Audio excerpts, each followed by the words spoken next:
Punimet e kësaj konference i kushtohen në masën më të madhe e qëllimit të dytë. Kontributi aktiv i folësve, panelistëve dhe pjesëmarrësve të shquar do të na ndihmojë në këtë proces reflektimi dhe vështrimi përpara. Të nderuar pjesëmarrës, përpara se të vijoj më tej, më lejoni të them përmbledhëse dy fjalë mbi të shkuarën dhe të tashmen e Bankës së Shqipërisë. Vizioni për krijimin e një banke qendrore u artikulua për herë të parë në vitin 1899 nga rilinduasi ynë i madh Sami Frashëri, i cili nënvizoi se sovraniteti i vërtet kërkon institucione tafta për të garantuar pavarësinë ekonomike të vendit. Këtë ide e përqafoi më vonë dhe e çoi përpara Ismail Qemali, themeluesi i shtetit shqiptar. Përpjekjet fillestare të qeverisë tij u vijuan nga qeveritë pasuese dhe u kurorëzuan me themelimin e Bankës Kombëtare të Shqipërisë në vitin 1925, pra 100 vjet përpara. Kjo bankë shërbeu si banka e parë kombëtare e vendit.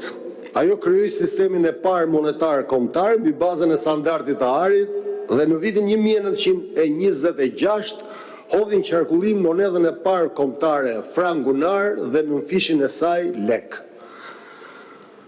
Me përfundimin e luftës së dytë botërore, kursi i ri politik i shtetit komunist u shoqërua me masa të shpejta të shtetëzimi. Në janar të vitit 1945 u anulua koncesioni i Bankës Kombëtare të Shqipërisë dhe u krijua Banka e Shtetit Shqiptar. Gjatë thuajse 5 dekadave pasuese, Banka e Shtetit Shqiptar i shërbeu ekonomisë së centralizuar si instrument kontrolli dhe administrimi ekonomik.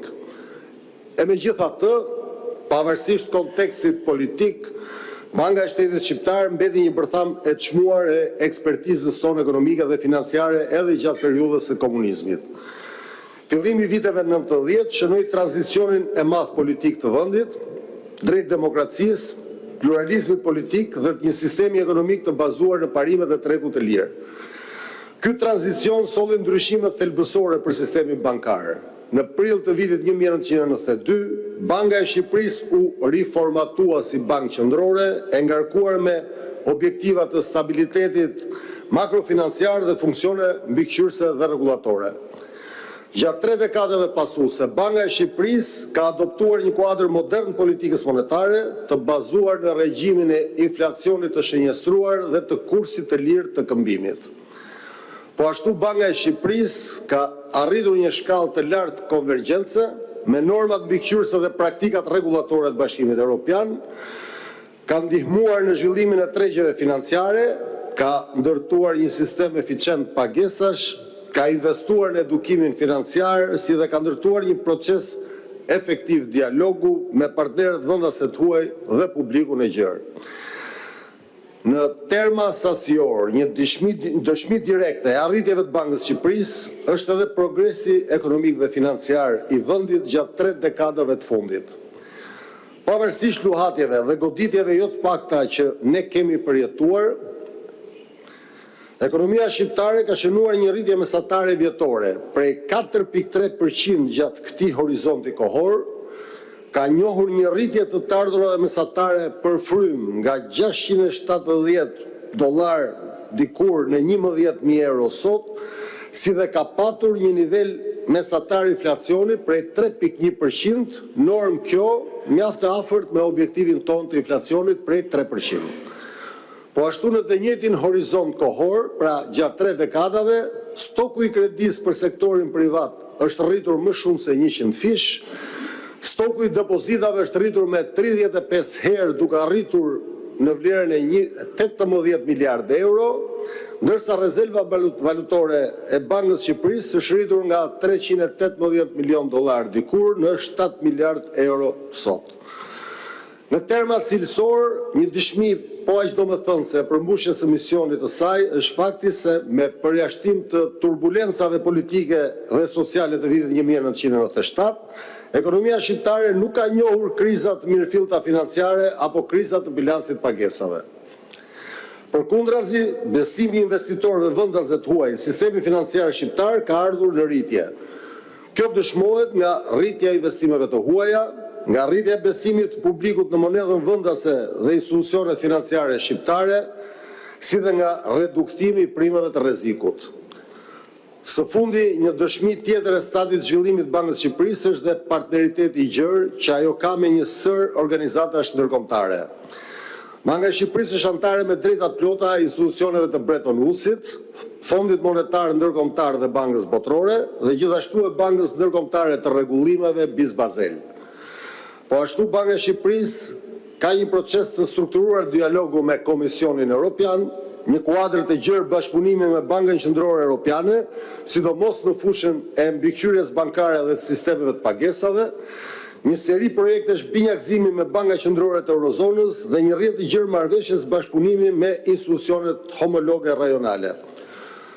Të nderuar të ftuar, historia e një institucioni mund të analizohet bazuar në burime historike, por ajo është gjithashtu produkt i punës dhe vendimeve tona të përbashkëta të përditshme.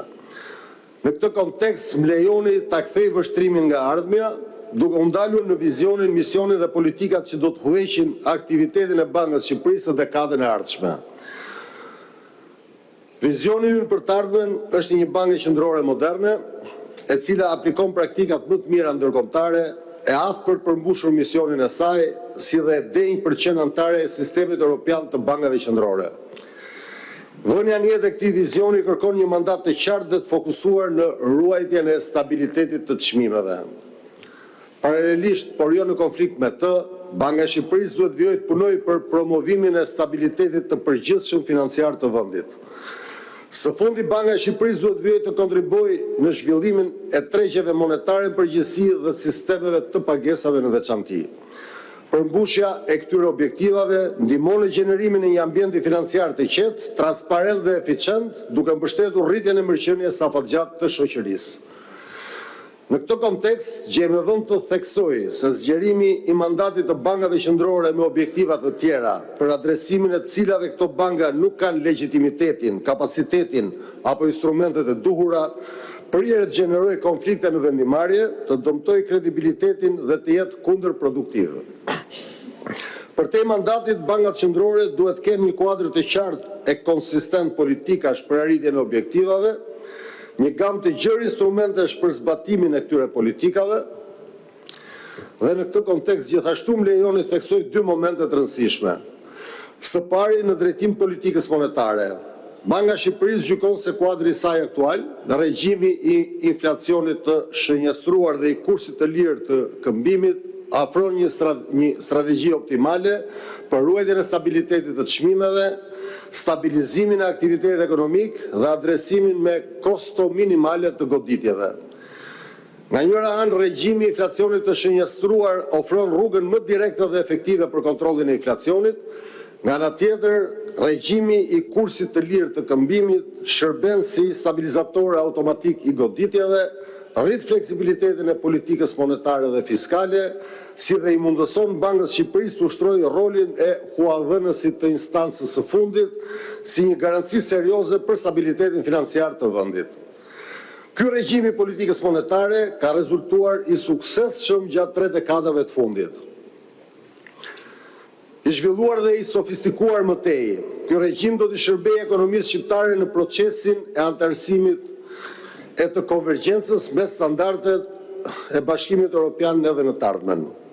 Së dyti, në drejtim të mbikëqyrjes dhe rregullimit sektorit bankar, Banka e Shqipërisë do të vijojë të punojë për adoptimin e plot të kuadrit rregullator, praktikave mbikëqyrëse, instrumenteve të ndërhyrjes makroprudenciale dhe rrjeteve të sigurisë në Bashkimin Evropian.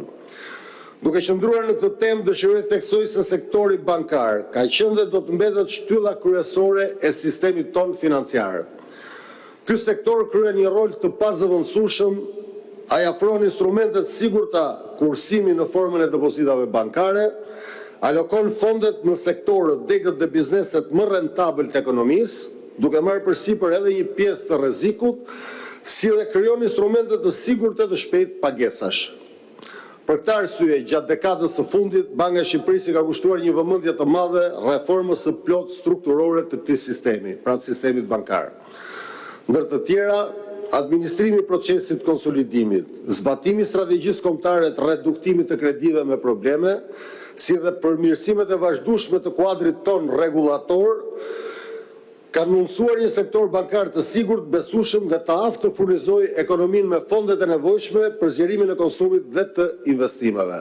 Të nderuar pjesëmarrës, duke rikthyer temës së konferencës, dëshiroj që në pjesën e mbetur të fjalës time të fokusohem në disa nga sfidat dhe oportunitetet me të cilat përballemi dhe të cilat do të konturojnë aktivitetin e Bankës së Shqipërisë në dekadën e ardhshme. Pa pretenduar të paraqes një listë shtetëruse, dëshiroj të ndalem në më kryesore. Sfida e parë është rritja e tensioneve gjeopolitike në ambientin e huaj. Rikonfigurimi i zinxhirëve të prodhimit botror, si dhe rritja e barierave tregtare janë tashmë një realitet i ri ekonomik. Ky realitet dëmton ekonomitë në zhvillim në dy mënyra. Së pari, ai frenon alokimin efektiv të resurseve në nivel global e rajonal, duke reduktuar aftësinë e vendeve në zhvillim për të tërhequr investime dhe kapital të huaj. Së dyti, ai rrit volatilitetin dhe pasigurinë duke frenuar investimet afatgjata dhe duke detyruar vendet në zhvillim të forcojnë rrjetet e tyre të sigurisë, fenomen i cili natyrisht ka kostot e veta. Sfida e dytë është inovacioni i shpejt financiar. Gjatë dekadës së fundit ne jemi bërë dëshmitar të një revolucioni të shpejt financiar, i cili ka potencialin të transformojë rrënjësisht të industri. Digitalizimi i vazhdueshëm i sistemeve të pagesave, evoluimi i shpejt dhe rritja e përdorimit të teknologjisë blockchain, të aseteve digjitale dhe të financës së decentralizuar ka përfitimet dhe rreziqet e veta. Përfitimet e inovacionit vijnë nga reduktimi i kostove dhe zgjerimi i aksesit të financë, çka rrit eficiencën e industrisë financiare dhe kontributin e saj në zhvillimin e vendit. Nga ana tjetër, rreziqet potenciale burojnë si nga ndikimi negativ që ky inovacion ka në modelin e biznesit dhe bilancet e ndërmjetësve tradicional financiar, ashtu dhe nga eksperienca e pakët rregullatore e publikut të gjerë, por edhe operatorëve të kësaj industrie. Sfida e tretë ka të bëjë me vetë stadin e zhvillimit të Shqipërisë dhe implikimet që ky stad ka për modelin e rritjes në të ardhmen. Si një vend me të ardhurat të mesme, Shqipëria është tashmë ekspozuar ndaj një konkurrencë më të fortë për kapital e fuqi punëtore në tregun evropian. Po ashtu Shqipërisi duhet të bazojë gjithnjë më shumë modelin e saj të zhvillimit të rritja e produktivitetit, inovacioni, si dhe identifikimi dhe zhvillimi i avantazheve të saj krahasuese. Kjo sfidë e fundit bëhet edhe më komplekse në prani të trendeve të pafavorshme demografike në Shqipëri, rajone më gjerë, të cilat vendosin një premium të lartë për fuqi punëtore të kualifikuar. Megjithatë, nga këndvështrimi ynë, rreziqet që vijnë nga këto sfida të kalohen si në cilësi dhe në sasi nga oportunitetet që ofron procesi i antarësimit në Bashkimin Evropian. Këto përfitime vijnë si në formë direkte nga rritja e aksesit në programet e përbashkëta të zhvillimit në Bashkimin Evropian, ashtu dhe në formë indirekte nga rritja e investimeve të huaja si pasojë e përmirësimit të klimës biznesit dhe reduktimit të rrezikut të perceptuar. Banka e Shqipërisë dhe sektori bankar kanë pasur e do të vijnë të kenë një rol të madh në këtë proces. Si kryesuese dy grupeve ndërinstitucionale të punës për integrimin evropian, për dy kapitujt të AKUIS dhe si kontribuese e qenësishme në 6 kapituj të tjerë, Banka e Shqipërisë është pjesë integrale e procesit të negocimit. Në të njëjtën kohë, puna që kemi bërë për konvergjencën rregullatore dhe integrimin e sistemit financiar shqiptar me atë evropian, proces i cili shënoi së fundi një arritje të madhe me antarësimin e Shqipërisë në SEPA, ka shërbyer si promotor i integrimit të gjithë ekonomisë shqiptare në Bashkimin Evropian. Të dashur miq, në mbyllje dëshiroj të ndaj me ju edhe një observim të fundit. Mandati i qartë i bankave qendrore është kusht i nevojshëm, por jo i mjaftueshëm për përmbushjen me sukses të misionit të tyre. Ai duhet jetë i shoqëruar me atribute të qarta pavarësie, përgjegjshmërie, transparencë dhe profesionalizmi institucional. Në këtë kontekst ndihem i inkurajuar tek shoh se filli i përbashkët që lidh të gjithë brezat e punonjësve të Bankës së Shqipërisë është pikërisht përkushtimi i vazhdueshëm ndaj detyrës dhe profesionalizmit në rritje. Ky përkushtim dhe profesionalizëm është garancia më e mirë që ne mund t'i afrojmë publikut për përmbushjen e detyrave tona. Duke ju falenderuar edhe një herë për prezencën tuaj në këtë konferencë, ju nkëroj për një pjesëmarrje sa më aktive dhe një shkëmbim sa më të hapur të sinqert opinionesh dhe idesh gjatë ditës sotme. Ju falenderit gjithëve.